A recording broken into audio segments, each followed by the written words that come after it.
Hello everybody and welcome back to the Air Out podcast. Thank you again for joining us. I am Sam, your host, and today we're going to be talking about reassuring research. So this episode we're trying something a little bit different, and I thought the world of statistics and mental health is all a bit doom and gloom at the moment, so I thought, what silver linings are there? What things are there in the world of mental health that we can look at and think, you know what, not everything is going so badly and there are some rays of light amidst the gloom. So today we found research that has been backed up by nothing other than science, cold hard facts to do with mental health that hopefully make us all feel a little bit better and give us a little bit more reassurance moving forward on this big grand old mission that we have to look after and improve our mental health.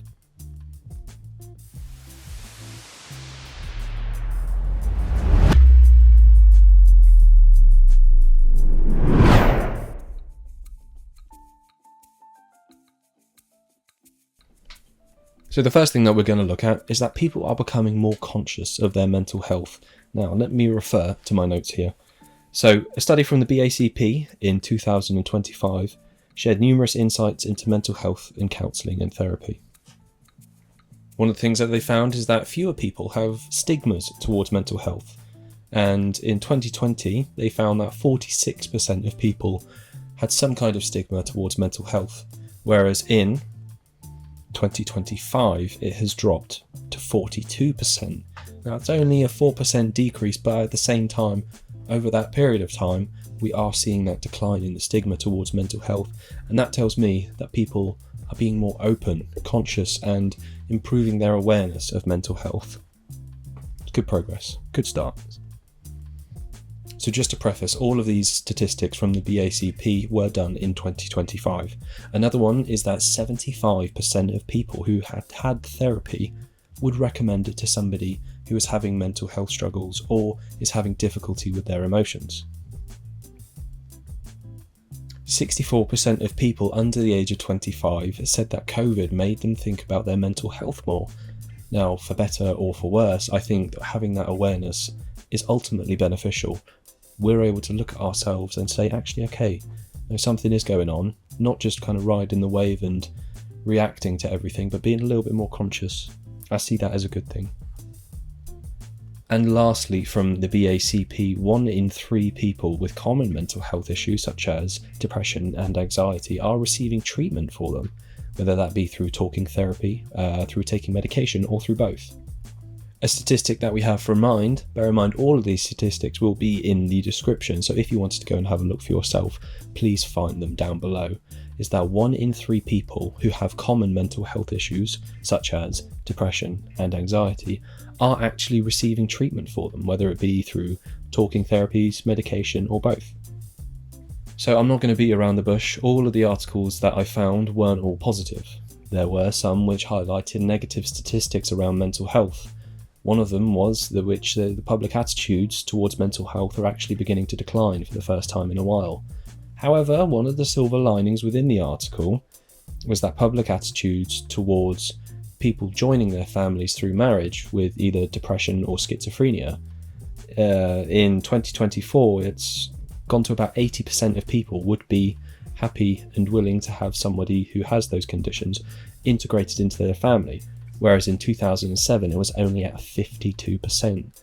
So it is a difficult fact, and when you look at the totality of the information that we're being given, goodness gracious, there is a lot of negative. But again, in that I see the positive.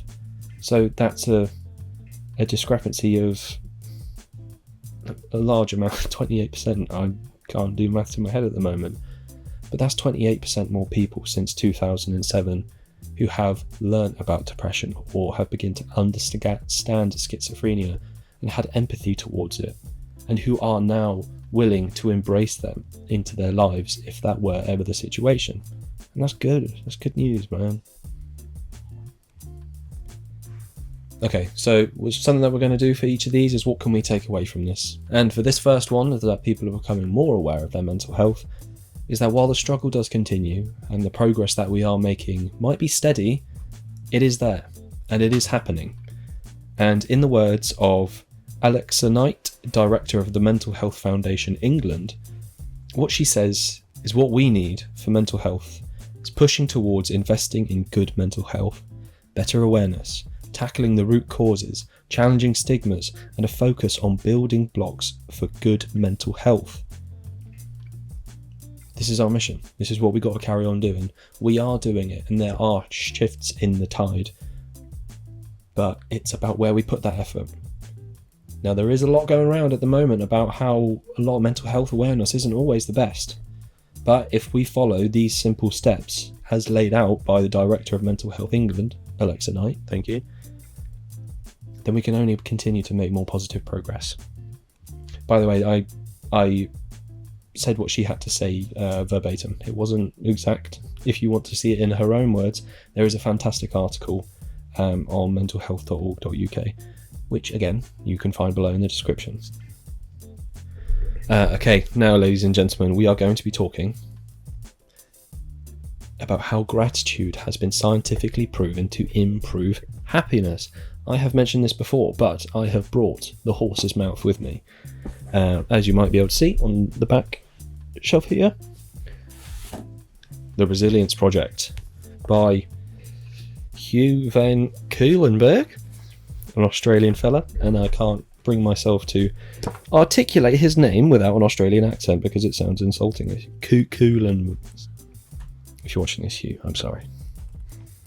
I did my best. Also, we hope you're watching. Also, yes, we hope you're watching. Please watch us. I have reached out to your podcast. You haven't responded.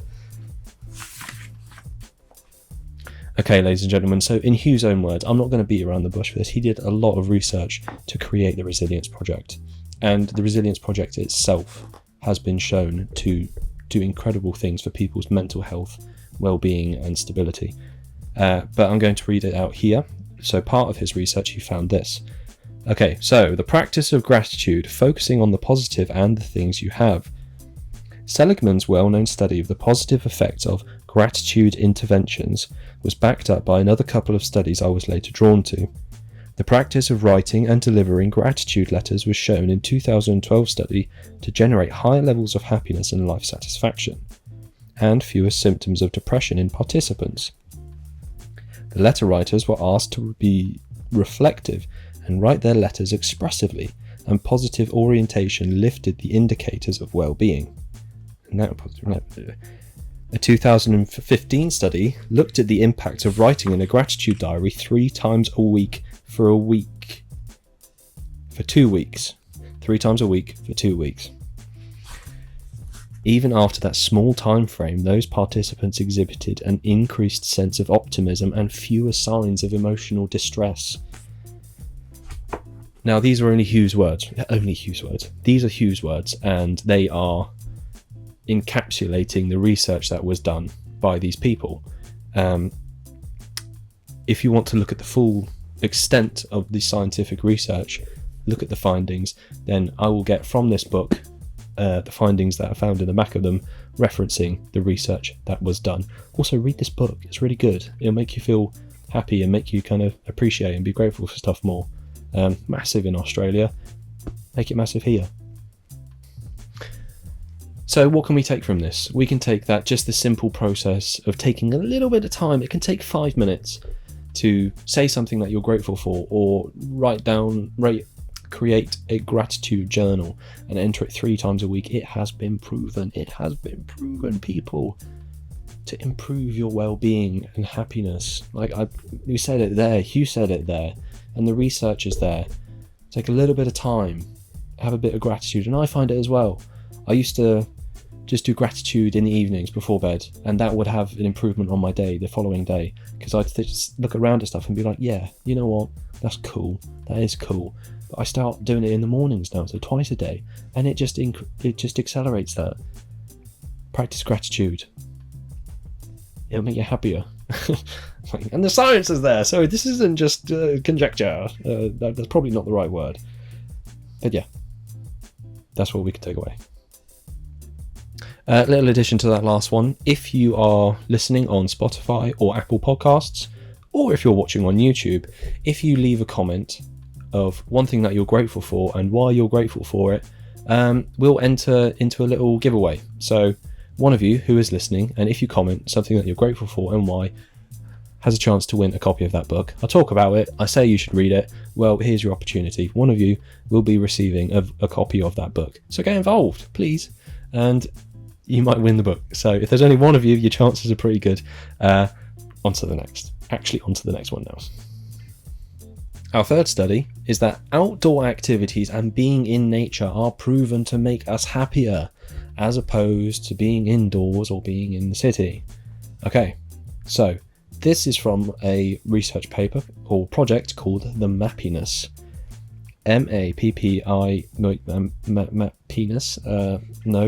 Mappiness. Now I've just got my penis in my... Goodness gracious. Right. It was written in 2013. We're moving on. And it found significant correlations between when we're outside in nature, doing physical activities or doing activities that you might be expected to do outside. So, say bird watching or going on a walk with your friends or gardening, or physical activities like climbing a mountain, like going on a walk. They were shown to give us significant amounts more happiness. We are significantly happier when we are immersed in nature, doing a physical activity with people, or doing something that is meant to be done outside. And the research showed contrast to this. So that was on one side of the scale. And it also showed that being by the coast or by the sea made people happier still. But it was juxtaposed with people living in the city, or people stuck in cars, or being stuck in bed, or, not being the other side of the coin to being out in nature doing physical things with your friends. They made us less happy. And one of the things that was striking about this research is one of the very bottom things that did not bring people happiness: social media. And it's quite fascinating, because what we need isn't all of these social constructs that we have developed for ourselves in this modern society. Xbox, TV, city life, hustle and bustle, social media, being on your phones. What has been proven from this paper is that what makes us the most happy is being outside, being in nature, being with friends, doing physical or activities intrinsic to being outside. Which is also what we can gain from this. I got ahead of myself there. But the Mappiness project, have a look at it. It's incredibly fascinating. Before I forget, please like, favourite and subscribe, and give us a share. Please, thank you very much. Goodbye. The fourth paper that we're going to look at is that shared experience and happiness are intrinsically linked. Now, what do we mean by this? Okay, well, a study in 2014, they did tests. They had two people, and one of them ate chocolate. It was nice chocolate, while the other person was doing an activity. And then the second round of testing, they had the person eat not very nice chocolate, bitter, horrible, nasty chocolate. But what they found,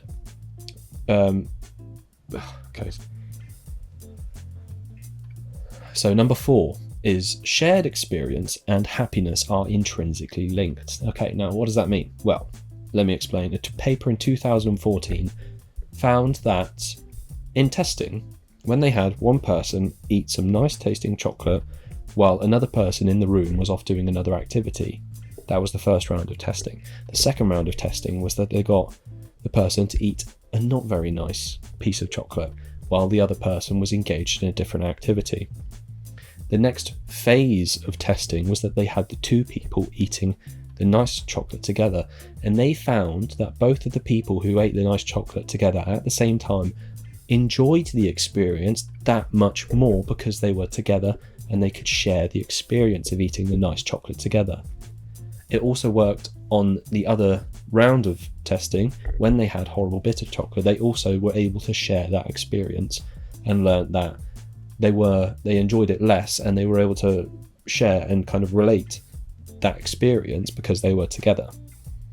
They called this the amplification hypothesis, in that sharing an experience with somebody amplifies the experience itself.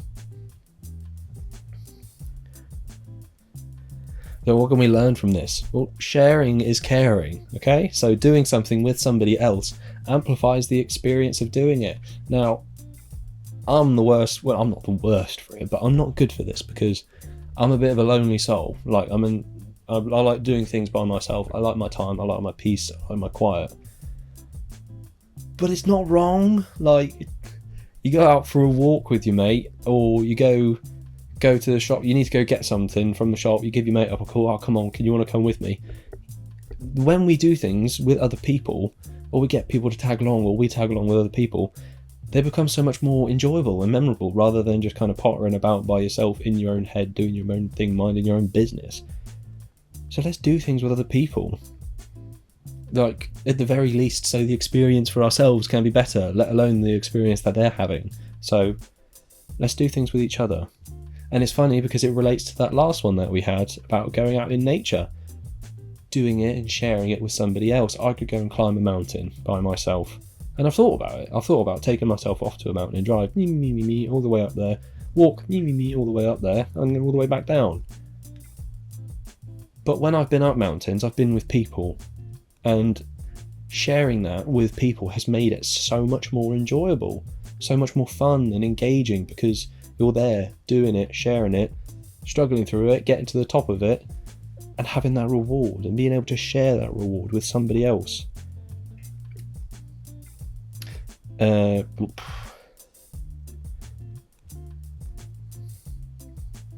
caveat to this was that a paper written in 2000 that was named The Psychology of Sharing, an Evolutionary Approach, found that sharing and teamwork were direct signs of kinship that can be traced all the way back to when we were apes. So again, what this teaches us is that time by ourselves is nice, and sometimes we need it, but not only scientifically but evolutionarily it has been proven that when we do things with others, we enjoy the experience more, and we have since the start of time. So call a friend, plan to meet up, or check in your family and plan to have a catch up over a walk or activity, because it will strengthen our bonds with them. And when we're closer to other people, we are happier, we have them to lean on them, and those relationships are what get us through everything, through the good times and the bad. So the point of making this episode was that, like, a lot of the stuff here, I mean, I'm sure you could have guessed it. If you've listened to this mental health podcast before, I don't think too much of this is, you'd say and be like, yeah, okay, right, yeah, I know, I get that, I can imagine that was true. But by drawing that line of scientifically proven underneath all of this, hopefully reaffirms to you the fact that it works. It does for me. Like, I can think something and believe something, but if I find out that it is true, it is fact, boom, okay, that is it. We are in business, we are full steam ahead, that thing works, that is a green light, go, let's do it. So I thought maybe if we could look at some of those things and share them with you, even if they are the most basic things like go outside, go for a walk, or climb up a hill or something, the fact that it makes you happier, and it is more likely to make you happier than, no, I'm going to sit inside today, or I'm going to watch TV instead, will hopefully encourage you next time to do it, and to do it with somebody, or to just follow along with some of these science-based tips. So yeah, that's today's episode. I think it might be short, hopefully a bit sweet. Appreciate you joining us. Thank you for your patience this last while. It's been tricky getting episodes out because Ben and I have been so busy, but we appreciate you. Thank you for being here. Thank you for listening, and if you can, give us a like, favourite, share would be nice. And we also have our Buy Me a Coffee if you're able to financially contribute to helping us keep this going. Thank you very much. We love you dearly. Please take care of yourselves, and this is the Airing Out podcast, signing off.